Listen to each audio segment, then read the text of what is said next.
오늘은 지난주에 다 하지 못했던 55문을 같이 공부하도록 하겠습니다. 우리 55문 같이 읽어보도록 하겠습니다. 시작.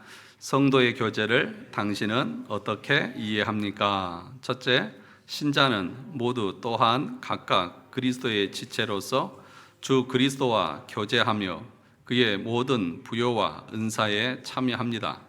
둘째, 각 신자는 자기의 은사를 다른 지체의 유익과 복을 위하여 기꺼이 그리고 즐거이 사용할 의무가 있습니다. 오늘은 이 성도의 교통, 교제라고 그렇게 얘기하고 있지만 엄밀하게 말하면 교통이라고 그렇게 말할 수 있습니다. 왜냐하면 성도들의 교제라고 하는 것은 단순히 친목 모임이 아니고 동창회 모임이 아니고 또는 무슨 그 지역 출신의 모임이 아니기 때문에 그렇습니다. 그래서 그 답을 보시면 신자는 모두 또한 각각 그리스도의 지체로서 주 그리스도와 교제하며 그랬습니다. 그러니까 그 성도의 교제가 있기 위해서는 먼저 선행되어야 하는 것이 있는데 그것이 우리 각각의 사람들이 그리스도와 연합되어져 있어야 된다. 다른 말로 하면 그리스도와 접붙임이 되어져 있어야 된다. 다른 말로 하면 성령이 우리 안에 내주하고 계셔야 된다. 그렇게 얘기를 하고 있습니다.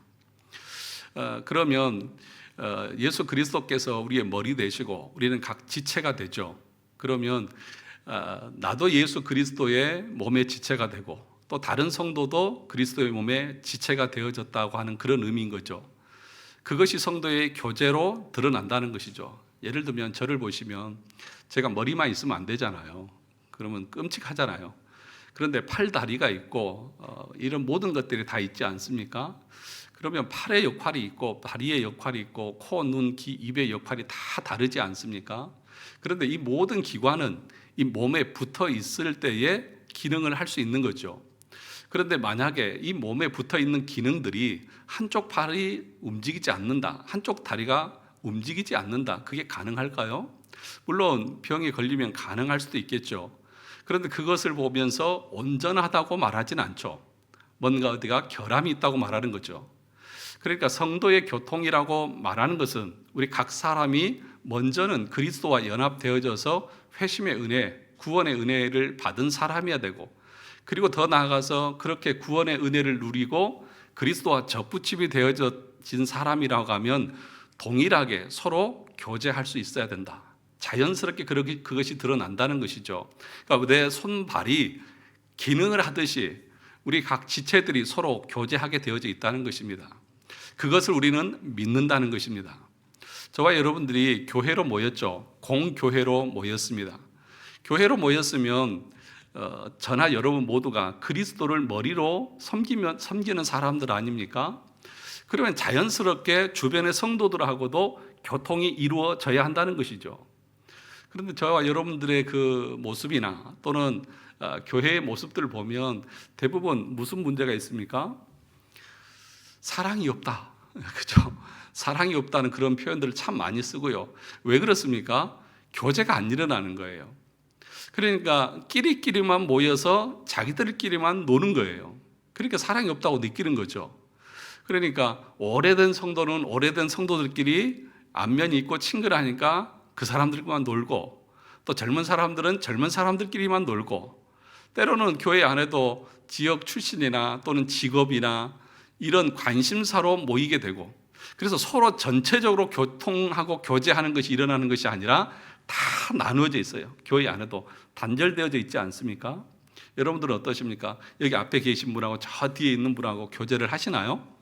제가 요즘에 식사를 하는 걸 보면 다 보면 저도 마찬가지고 밥을 드신 분하고만 계속 드세요. 그렇지 않습니까? 다른 분들하고는 아마 교회에서 하루 종일 지내도 대화도 안 해보신 분이 계실 거예요.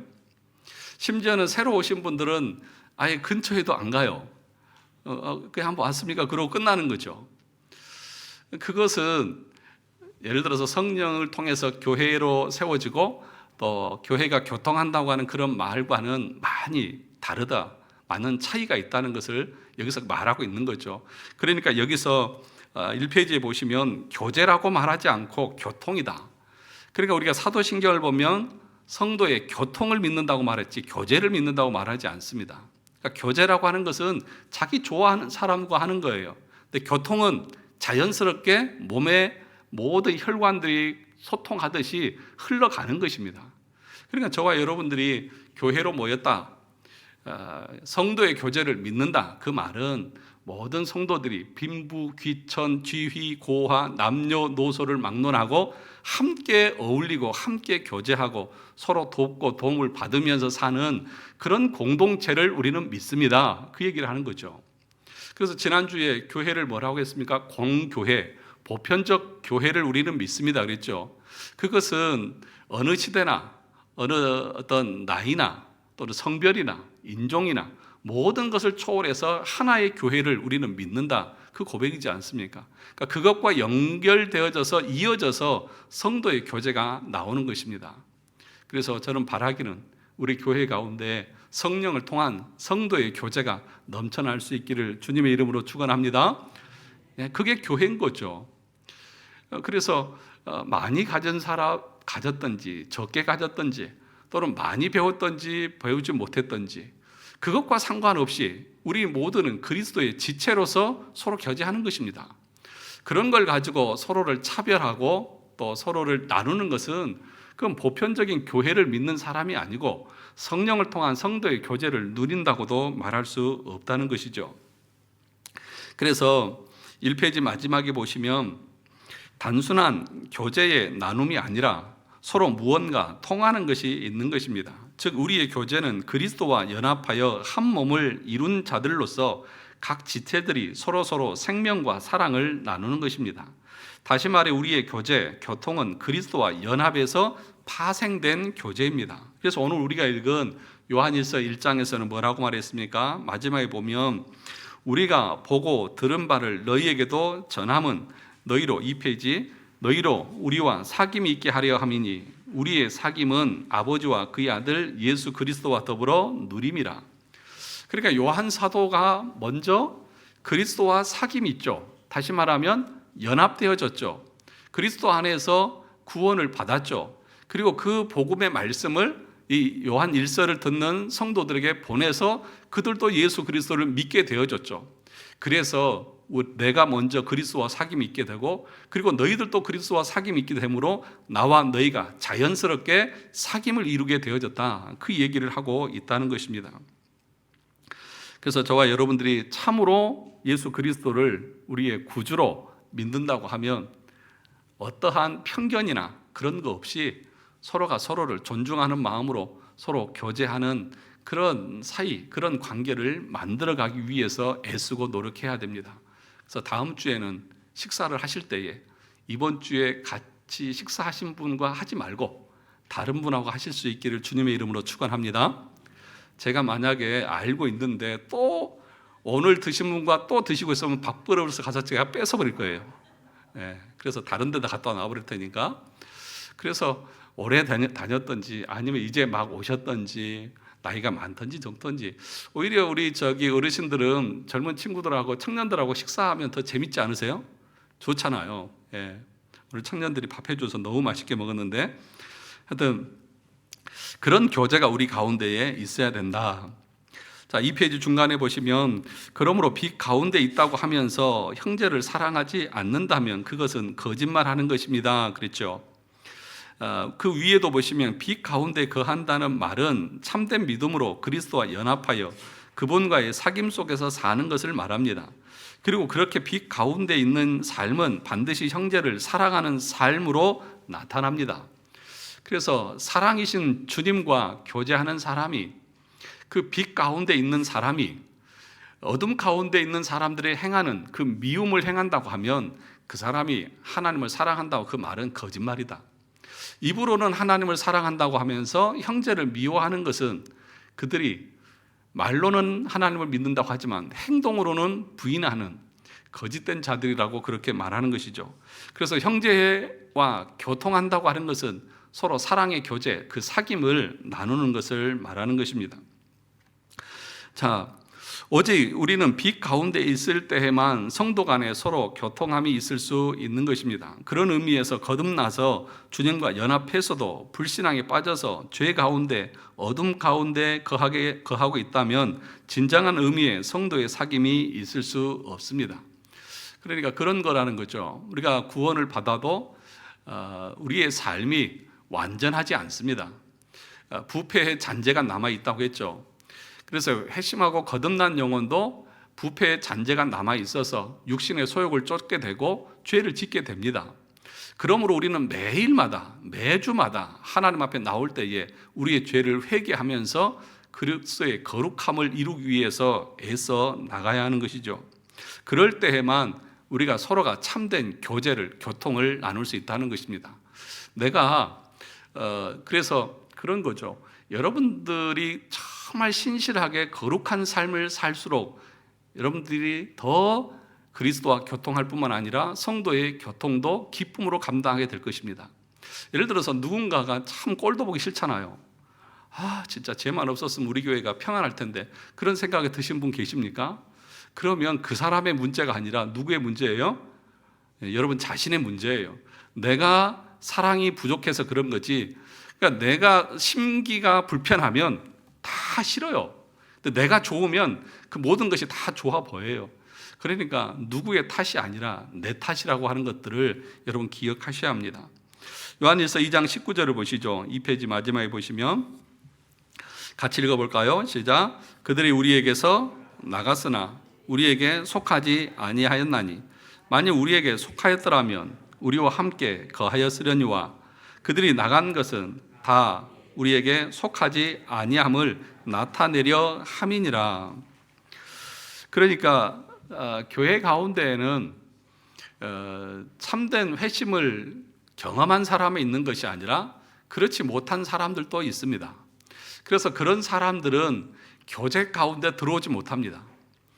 교제를 하려고는 하지만 결국에는 그 공동체에서 나갑니다. 그 이유는 뭐냐? 그들이 원래 그리스도와 연합되어져 있고 그 그리스도와 접붙임을 받지 못한 자들이었기 때문에 결국에는 참된 공동체에서 그 교제 가운데서 떨어져 나가게 되는 것이다. 그 얘기를 지금 하고 있는 것입니다.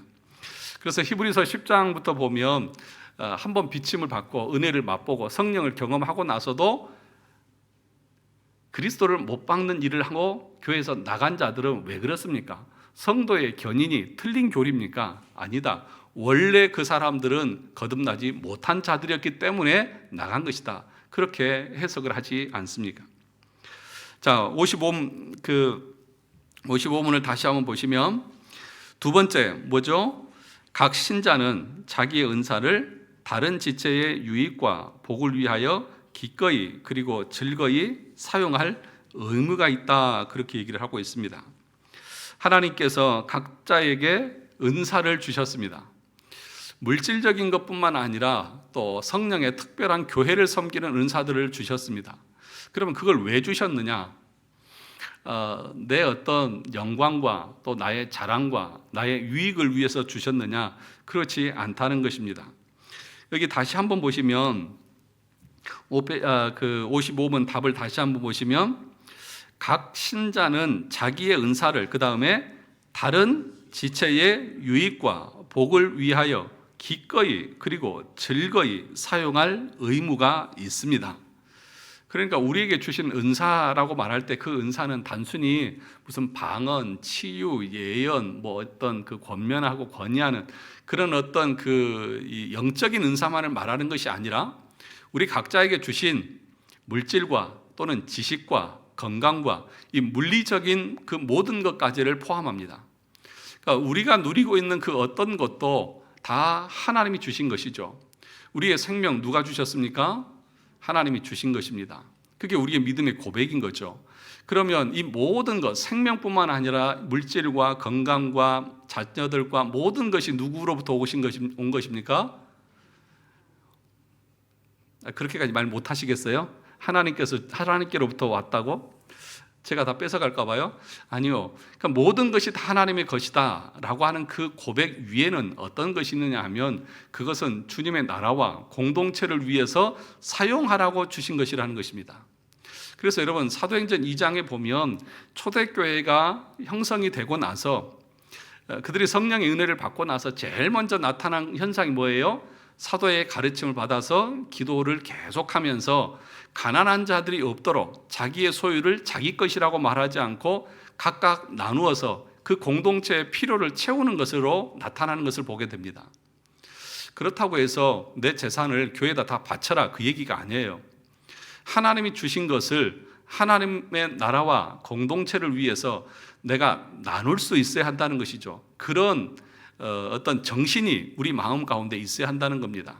그리고 어떤 사람들은 잘못된 사람들은 그러는 경우도 있어요. 봐라, 초대교회 공동체들은 자기 재산을 자기 것이라고 말하지 않았다.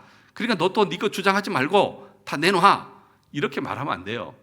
그 신앙 고백서에 보면 그렇다 하더라도 절대로 다른 성도의 소유를 강압한다든지 강제로 한다든지 소유권을 주장해서는 안 된다고 말했어요. 그러니까 자발적으로 내는 거예요. 그러니까 바나바가 자발적으로 냈지 강요하지 않았어요. 이 아나니아와 삽비라는 어떻게 했습니까? 그것을 가지고 자기의 영광을 얻으려고 한 거죠. 칭찬을 받으니까 나도 이것 해서 이렇게 나누면 칭찬을 받겠지, 영광을 받겠지. 그러다가 둘 다 한날에 죽었지 않습니까?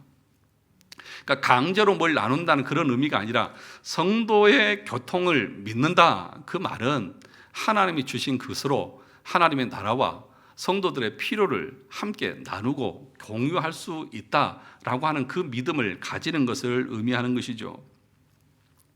그래서 우리 중에는 어떤 사람은 돈이 많은 사람도 있고 어떤 사람 좀 가난한 사람도 있죠. 또 많이 배운 사람도 있고 또 적게 배운 사람도 있고 몸이 정말 튼튼한 사람도 있고 또 날 때부터 연약한 사람들이 있습니다. 그러면 우리 주변에 그런 사람들이 있으면 아이고 나는 그것도 못하니? 좀 들어봐, 힘 좀 내. 그러고 핀잔을 주는 것이 아니라 너는 뭐 하다가 남들 이렇게 돈 많이 벌고 공부 열심히 해서 부자 될 때 너는 뭐 하다 이렇게 가난하고 아유 게을러 빠져가지고 이렇게 욕하는 게 아니라 그들의 부족함과 연약함들을 내가 채워주려고 하는 그 마음으로 서로를 대하고 접근할 수 있어야 한다는 것이죠. 그런데 많은 경우 그렇지 않을 때가 참 많이 있습니다. 그래서 그런 것 때문에 성도들이 상처를 받지 않습니까? 그들이 가난한 게 그들의 게으름 때문입니까? 모든 것이 그런가요? 대답 좀 해보세요. 뭐 다 그래요? 열심히 하면 다 부자로 잘 살 수 있습니까? 예수 잘 믿으면 다 부자로 잘 삽니까? 아니잖아요. 그러니까 하나님께서 각자에게 주신 은사가 있다는 겁니다. 각자에게 주신 분량들이 있습니다. 그건 그 사람의 잘못도 아니고 죄도 아니에요. 그건 뭐냐? 각자가 다 다르게 주신 이유는 그 다른 것이 모여서 서로 연합하고 서로 돕고 그렇게 사랑의 사귐을 가지고 살게 하기 위해서 그렇게 주셨다는 거예요. 그것이 사귐의 의미고 그것이 교통의 의미라는 거죠. 우리가 사도신경에서 성도의 교통을 믿습니다 라고 말할 때에는 그런 의미를 포함하고 있는 것을 내가 믿고 그대로 순종하고 그런 삶을 살겠습니다 라고 신앙 고백을 하고 있는 거죠. 그런데 신앙 고백대로 안 살죠. 그렇게 고백을 하면서도 그냥 모른 체 하잖아요. 그래서는 안 된다는 것입니다. 그래서 4페이지 중간에 보시면 빨간색 보시면 우리가 지금 가지고 있는 재산은 다 교회 섬기라고 주신 하나님의 뭐예요?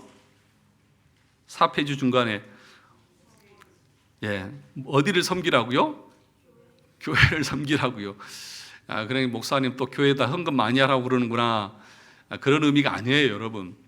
교회라고 말할 때 그 교회의 의미는 뭡니까? 물론 이런 조직교회로서의 교회의 의미도 있지만 보이지 않는 이 밖으로 불러낸 무리, 그러니까 선택받아서 불러낸 이 공동체의 무리를 의미하는 것이 교회잖아요. 단순히 건물이 아니라 신앙 고백으로 모인 사람들이 교회잖아요. 그러니까 우리 서로 각자의 필요를 채우고 나누는 그런 목적으로 사용하라고 하나님께서 주셨다는 거죠.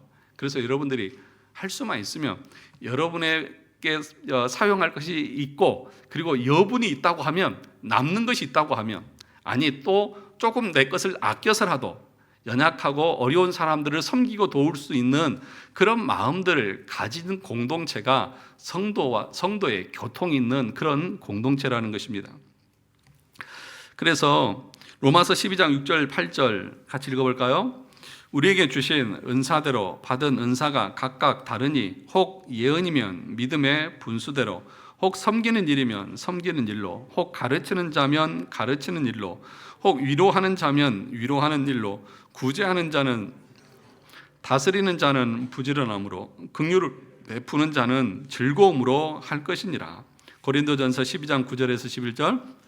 다른 사람에게는 같은 성령으로 믿음을, 어떤 사람에게는 한 성령으로 병 고치는 은사를, 어떤 사람에게는 능력 행함을, 어떤 사람에게는 예언함을, 어떤 사람에게는 영들 분별함을, 다른 사람에게는 각종 방언 말함을, 어떤 사람에게는 방언들 통역함을 주시나니 이 모든 일은 같은 한 성령이 행하사 그의 뜻대로 각 사람에게 나누어 주시는 것이니라.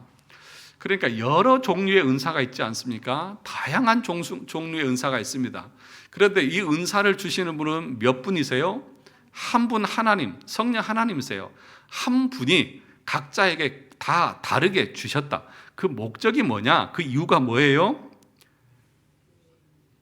서로가 협력해서 도와서 교통함으로 그리스도의 몸을 세우게 하기 위해서 그렇다는 거예요.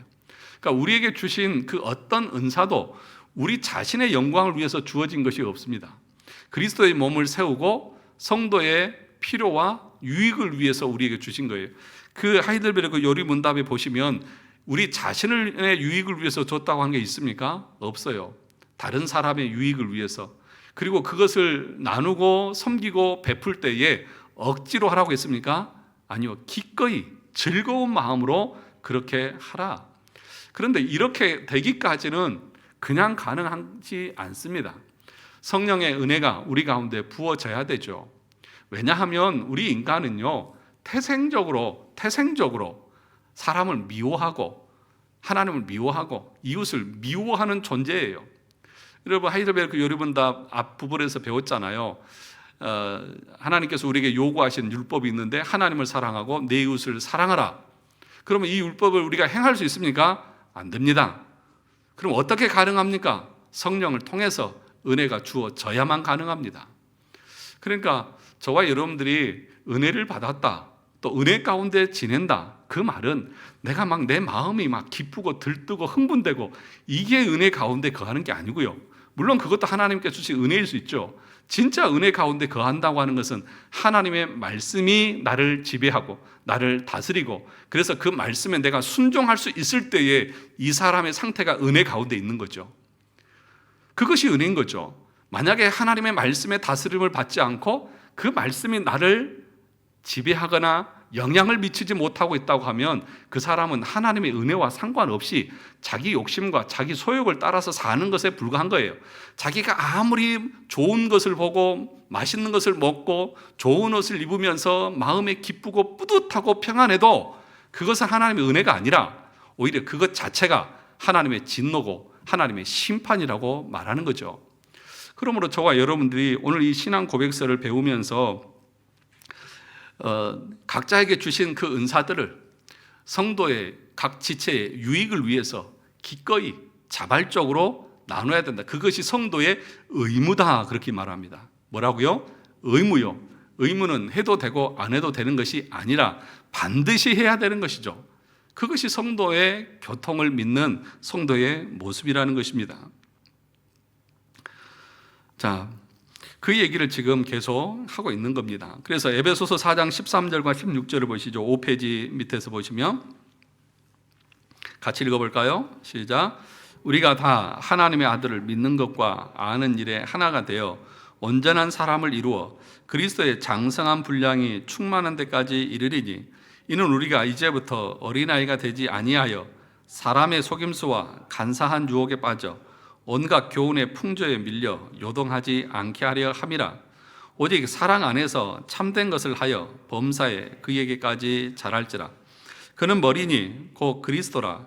그에게서 온 몸이 각 마디를 통하여 도움을 받음으로 연결되고 결합되어 각 지체의 분량대로 역사하여 그 몸을 자라게 하며 사랑 안에서 스스로 세우느니라. 그러니까 여러분, 성도의 교제라고 하는 것은, 우리가 구원받는 것은 우리가 개인적으로 구원받죠. 그죠? 개인적으로 예수 그리스도를 인격적으로 만나서 구원을 받습니다. 그런데 또 구원은 공동체적으로 받습니다. 공동체적으로 받는다고요? 그래서 여러분들이 개인적으로 그리스도를 믿은 사람들은 공동체적으로도 함께 있어야 되는 겁니다. 이게 우리의 구원이에요. 그런데 어떤 사람들은 개인적으로만 하나님을 믿어요. 성도의 교제가 필요 없다는 거죠. 나는 교회 가서 누구랑 교제하고 그 사람이 우리 집에 오고 누구 찾아가고 또 내가 누구에게 간섭을 받고 이런 거 싫어. 그러니까 나는 조용히 나는 하나님과 나만 1대1의 교제를 하면서 신앙생활 할 거야. 이렇게 구원을 말하고 있나요? 아니에요. 성도의 구원이라고 하는 것은 인격적으로 개인적으로 하나님 만나지만 그 구원은 공동체적으로 구원을 받는다고 그렇게 얘기해요. 그래서 여기서 본문에서 마지막에 뭐라고 말합니까? 그는 머리니 곧 그리스도라. 그에게서 온 몸이 각 마디를 통하여 도움을 받음으로 연결되고 결합되어 각 지체의 분량대로 역사한다. 그러니까 구원받은 사람들이 같이 연결되어져서 그리스도의 몸을 세우고 그 다음에 그 몸을 자라게 하며 사랑 안에서 스스로 세우느니라. 그리스도의 장성한 분량까지 이르러 가면서 우리의 구원을 이루어 가는 거예요. 그러니까 구원이라고 말할 때 여러분들이 그냥 예수만 믿은 구원 이렇게 생각하면 오해예요. 교회는 개인적으로 받지만 공동체적으로 받습니다. 이 두 가지를 놓치면 안 돼요. 그런데 병든 신앙인들은 뭐냐? 그냥 자기 혼자 믿겠다는 거예요. 다른 사람 필요 없다는 거예요. 그러면 이 신앙 고백서에서 우리가 성령을 통해서 성도의 교제를 믿습니다 라고 하는 이 말을 빼버려야죠. 그리고 그리스도의 지체로서 우리는 자연스럽게 성도의 교통이 드러나야 된다. 이 말도 할 수가 없는 거죠. 그런데 성경에는 분명히 그런 가르침이 있어요. 그래서 우리의 구원이라고 하는 것을 단순히 나만 잘 믿으면 돼. 나 혼자만 믿으면 돼. 다른 사람 신경 쓸 필요 없어. 이렇게 생각하는 것은 잘못된 구원을 말하는 것입니다. 그래서 교회의 은사 나눔이 없으면 교회는 어린아이 수준에 머물러 버린다고 그랬습니다. 세상의 유혹에 흔들리고 세상의 풍조에 휩쓸리게 되고 옆에 동역자의 은사는 나의 그래서 구원에 뭐다? 필수적이다. 여기에 은사 없는 사람 없고 그래서 우리 교회 한 사람도 필요 없는 사람이 있다 없다? 없다. 한 사람 한 사람이 다 소중하고 귀하고 나에게 꼭 필요한 존재다. 다시 말하면 나의 구원을 이루기 위해서 내 옆에 우리 성도들 다 붙여주셨다는 거예요. 여러분 연약할 때 붙들어주고 힘들 때 위로해주고 같이 그 구원의 길을 걸어가는 공동체라는 것입니다. 이것이 오늘날에는 너무 약해졌어요. 여러분 그것이 아닙니다. 초대교회 성도들의 모습을 보면 그렇게 서로를 위로하고 격려하면서 그 구원의 길을 함께 걸어갔던 것을 보게 됩니다. 자, 6페이지 보시죠.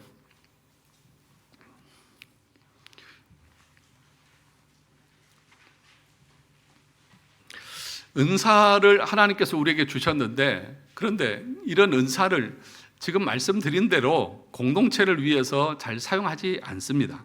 그 대표적인 교회가 어디냐면 고린도 교회입니다. 그죠? 고린도 교회는 그들은 물질도 풍요로웠고 또 은사도 다양했죠. 그래서 고린도전서에 보면 그 은사의 여러 가지 내용이 나오지 않습니까? 그런데 이 사람들은 은사를 어떻게 사용했냐면 자기 자신의 영광을 위해서 사용했습니다. 자기의 유익을 위해서 사용했다는 거죠. 그래서 사도 바울이 그들을 책망하고 있었던 것이죠. 그런데 그 모든 은사는 무엇의 통제를 받아야 되냐 하면 우리 인격의 통제를 받아야 한다 그렇게 얘기를 하고 있습니다. 자, 보시겠습니다.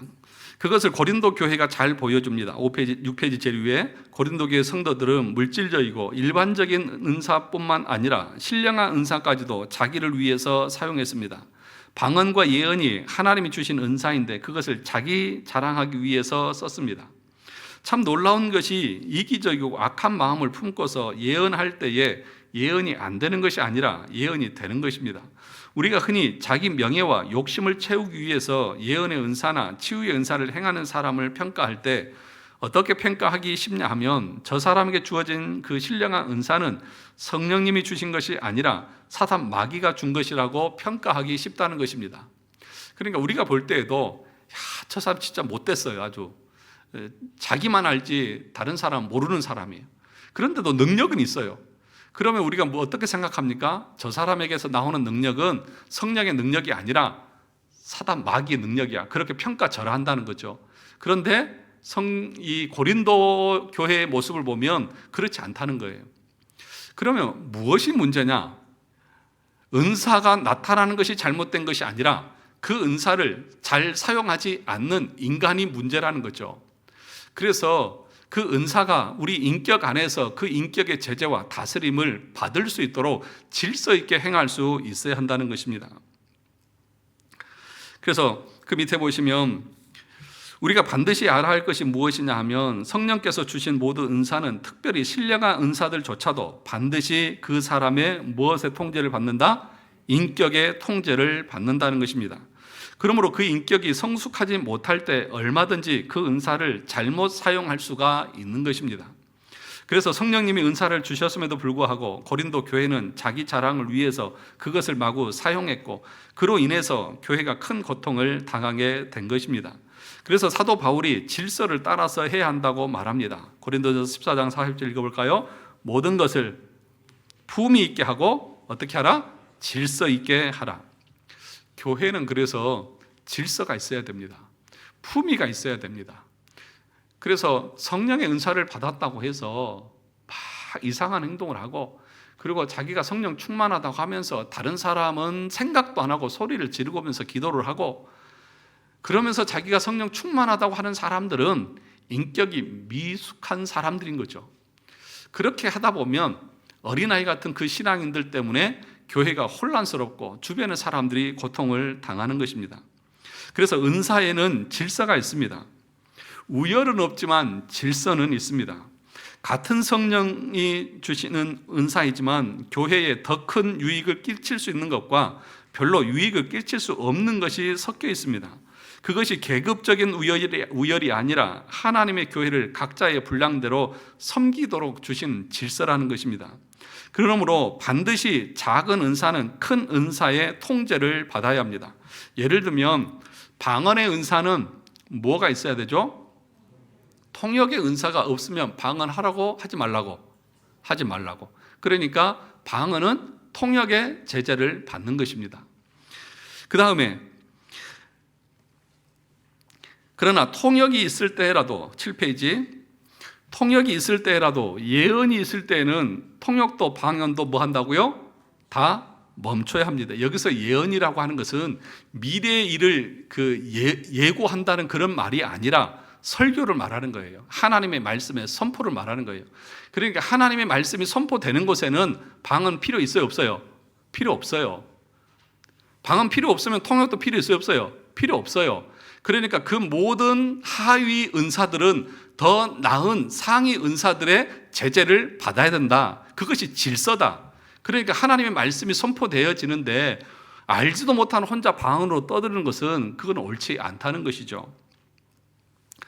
자, 그리고 또 다른 예언이 있으면 이전에 하던 예언을 멈춰야 합니다. 사도 바울은 예언을 가장 큰 은사로 말하는데 그런데 예언보다도 더 큰 은사가 있습니다. 그것이 뭡니까? 사랑의 은사입니다. 그래서 고린도전서 12장 31절 같이 읽어볼까요? 너희는 더욱 큰 은사를 사모하라. 내가 또한 가장 좋은 길을 너희에게 보이리라. 그러니까 모든 은사는 그러면 무엇의 통제를 받아야 한다는 것입니까? 사랑의 통제를 받아야 한다는 것입니다. 그러면 사랑의 핵심이 뭐냐? 고린도전서 13장에서 나오는 것처럼 자기의 유익을 구하지 않는 것이고 오직 상대방의 유익을 구하는 것이다.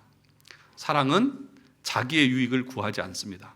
그러니까 이 사랑의 통제를 받는다. 그러니까 모든 은사가 더 큰 은사, 사랑의 통제를 받는다고 하는 것은 내가 가지고 있는 그 모든 은사가 다른 사람에게 유익하도록 해야 된다는 거죠. 만약에 다른 사람에게 유익하지 않는다고 하면 하지 말라는 거죠. 아멘이십니까? 그러니까 예를 들어서 예를 안 들래요 그냥. 왜냐하면 제가 이렇게 예를 들잖아요. 그럼 집에 가면 우리 아들, 딸이 아빠, 얘 좀 그만 좀 들어. 얘가 길어져서 너무 설교가 길어. 그러면서 좀 얘만 좀 줄였으면 좋겠다고 그러면서 저한테 뭐라고 그러거든요. 자, 그 밑에 보시죠. 마찬가지로 우리도 오직 상대방이 유익을 얻어서 은혜의 복음 위에 굳게 서고 하나님 안에서 참된 행복을 누리도록 사역할 수 있다면 나는 어떻게 되어도 상관없다고 생각하고 심지어는 자신이 망해도 상관이 없다고 생각하는 것이 사랑입니다. 이걸 누가 그렇게 하셨냐면 예수님께서 그렇게 하셨죠. 자신의 죽음을 통해서 많은 영혼들이 살 수 있기에 아버지요, 나는 기꺼이 이 십자가를 지겠습니다. 그 마음으로 지셨던 것이고 그게 사랑인 거죠. 그러니까 사랑이라고 하는 것은 내가 좋아하는 방식으로 하는 것이 사랑이 아니라 상대방의 유익을 위해서 행하는 것이 사랑인 것이죠. 일방적으로 내가 하고 싶은 대로 사랑하게 되면 상대방은 어때요? 나는 사랑인데 그 사람 뭐예요? 슬픔이고 고통이죠. 그래서 책 중에 사랑의 언어라고 하는 책 읽어보셨어요? 5가지 사랑의 언어. 남녀간의 사랑을 안 해보신 분들이 있구나. 이 사랑의 언어는 무슨 얘기냐 하면 이 사람마다 사랑을 느끼는 것이 다 다르다는 거죠. 어떤 사람들은 함께 해주는 것이 사랑이에요. 어떤 사람은 다이아몬드 반지를 해줘야 사랑을 느껴요. 어떤 사람은 어떤 그 여행을 가는 것 또는 아니면 자기 일을 도와주는 것, 이런 것들이 사랑일 수 있어요. 근데 저는 사랑의 언어가 뭐일 것 같아요? 저는 다 해당돼요. 돈도 좋고 함께 있는 것도 좋고 맛있는 거 사줘도 좋고 다 좋아요. 그게 무슨 얘기냐 하면 자기가 좋아하는 방식이 있다는 거예요. 어떤 사람은 정말 남편이 그 비싼 명품 백을 사다 줘야 사랑한다고 느껴요. 그 사람은 아무리 같이 있어주고 자상하게 대해주고 뭘 해도 사랑을 못 느껴요. 그런 거 필요 없어. 나한테는 명품 백만 주면 돼. 이게 그 사람의 사랑의 언어예요. 그런데 어떤 사람들은 아무리 명품을 갖다 주고 돈을 많이 벌어다 줘도 사랑을 못 느껴요. 언제 느끼느냐? 당신이 나와 함께하는 그 순간, 그 시간 나는 당신 내 옆에 있는 것이 나에게 된 사랑이야. 그래서 돈을 아무리 줘도 돈만 주고 밖에 나가버리면 그 사람은 사랑을 못 느껴요. 이 사랑의 언어가 다르다는 거예요. 사람마다 다 다르다는 거예요. 그러니까 다른 그 사람이 사랑을 느낄 수 있도록 사랑해줘야 돼요. 그래서 물어봐야 돼. 당신은 뭐가 제일 좋아? 그럼 전부 다 뭐니 해도 뭐니가 제일이다 뭐 이럴 것 같죠? 그런데 그렇지 않은 사람들도 있다니까요. 네. 그러니까 여기서 하고 있는 얘기가 뭐예요? 사랑은 자기의 유익을 구하는 것이 아니다. 상대방의 유익을 구하는 것이다. 다른 사람이 기뻐하는 방식으로, 그 사람이 원하는 방식으로 사랑해 주는 것이다. 내가 좋은 대로 해주는 것이 아니다. 그렇게 지금 말하고 있는 것입니다. 자, 그래서 7페이지 마지막에 보시면 그런데 이런 사랑은 우리 힘으로 할 수 없고 뭘 통해서요? 성령님의 은혜로만 가능한 성령의 은사입니다. 따라서 날마다 자기 육체를 주님께 복종시키고 성령을 따라 살 때, 그 성령 충만하게 될 때에 이런 이타적인 사랑을 하게 되는 것이죠. 우리가 이 사랑을 할 수 있기를 원하고 또 그런 목적으로 형제를 사랑할 수 있기를 원합니다. 자, 마지막 8페이지 보겠습니다. 고린도서 13장 13절 그런즉 믿음, 소망, 사랑 이 세 가지는 항상 있을 것인데 그 중에 제일은 사랑이다. 항상 있다고 하는 말은 원어로 보면 죽지 않고 남아있다는 것입니다. 다시 말하면 여러분들이 행하는 그 모든 것은 다 끝나면 끝납니다. 그런데 믿음, 주님을 향한 믿음과 천국을 향한 소망과 서로를 향한 주님을 향한 그 사랑만큼은 죽지 않고 영원히 남습니다.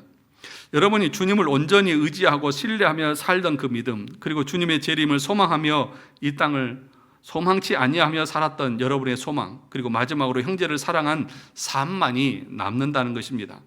그리고 그 중에서도 가장 찬란하게 빛나는 것은 사랑입니다.